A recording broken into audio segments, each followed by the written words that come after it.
ভারতের সুপ্রিম কোর্টের নির্দেশে পশ্চিমবঙ্গের যে প্রায় ২৬,০০০ শিক্ষক কর্মচারী চাকরি হারিয়েছে তাদের কাজ চালিয়ে যাওয়ার নির্দেশ দিয়েছে রাজ্যের মুখ্যমন্ত্রী মমতা ব্যানার্জি।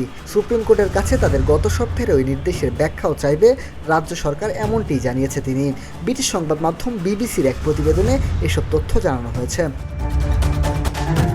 যেসব শিক্ষক ও শিক্ষাকর্মী পশ্চিমবঙ্গ স্কুল সার্ভিস কমিশনের মাধ্যমে ২০১৬ সালে নিযুক্ত হয়েছিলেন, সেই প্রক্রিয়ায় এতই দুর্নীতি হয়েছিল যে ভারতের শীর্ষ আদালত পুরো নিয়োগ প্রক্রিয়াটি বাতিল করে দেয়। কারা নিজের যোগ্যতায় চাকরি পেয়েছিলেন আর কারা ঘুষ দিয়ে চাকরি পেয়েছিলেন সেটি অবশ্য পৃথক করা যায়নি।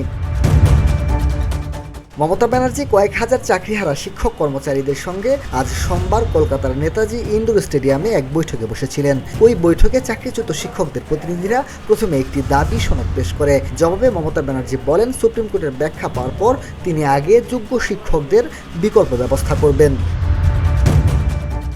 মমতা বলেন, আমি বেঁচে থাকতে যোগ্যদের চাকরি কেড়ে নিতে দেব না, এটাই আমার চ্যালেঞ্জ। শিক্ষা ব্যবস্থাকে ভেঙে দেওয়ার চক্রান্ত চলছে। যারা যোগ্য তাদের চাকরি নিশ্চিত করার দায়িত্ব সরকারের। আমরা ২ মাসের মধ্যেই বিকল্প ব্যবস্থা করে দেব। যোগ্যদের কারো চাকরি বাতিল হবে না। মানবিকতার খাতিরে সুপ্রিম কোর্ট আমাদের হাতে যোগ্য অযোগ্যের তালিকা তুলে দিক।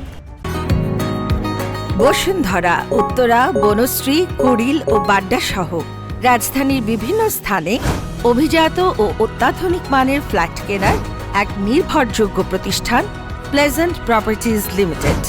তাই আপনার স্বপ্নের আবাসনের জন্য আজই যোগাযোগ করুন।